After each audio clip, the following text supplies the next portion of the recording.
രാവിലെ എനിക്കും വസുവിനും ഒട്ടും പ്രതീക്ഷിക്കാതിരുന്ന സമയത്ത് ഒരു കല്യാണത്തിന് പോകേണ്ടി വന്ന്. അപ്പം ചേട്ടൻ രാവിലെ വിളിച്ചിട്ട് എന്നോട് പറഞ്ഞ് ഇന്നൊരു കല്യാണമുണ്ട്, ഇതിന് പോകണമെന്ന്. അപ്പം ഞാനും വസുവും കൂടെ പെട്ടെന്ന് ഒരുങ്ങി പിടിച്ച് കല്യാണത്തിന് വന്ന്. അപ്പോഴത്തേക്കും കല്യാണമൊക്കെ കഴിഞ്ഞായിരുന്നു. ശ്രീജ ചേച്ചിയൊക്കെ നേരത്തെ വന്ന്, രാഹി ചേച്ചിയൊക്കെ ഉണ്ടായിരുന്നു.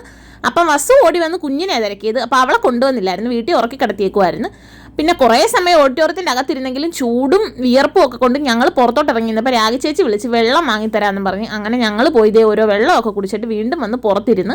പിന്നെ കല്യാണത്തിന് വന്ന മെയിൻ ലക്ഷ്യം സദ്യ കഴിക്കാൻ വേണ്ടി അങ്ങനെ കയറി കുറച്ച് സമയം ഇരുന്ന്. അവിടെയും ഭയങ്കര ചൂടായിരുന്നു. പിന്നെ ദേ വാഴയിലയിട്ട് ചോറും കറികളും ഒക്കെ വന്ന് പരിപ്പും സാമ്പാറും ഒക്കെ കൂട്ടി കഴിച്ച്, പിന്നെ പായസം ഒക്കെ ഉണ്ടായിരുന്നു, അതും ഒക്കെ കഴിച്ച് കഴിഞ്ഞ് വസു കഴിക്കാൻ കുറച്ച് താമസമായിരുന്നു. പിന്നെ അവനും ഒക്കെ കഴിച്ച് ഞങ്ങൾ പുറത്തിറങ്ങി കഴിഞ്ഞപ്പോൾ രജനിയമ്മേനെ കണ്ട്.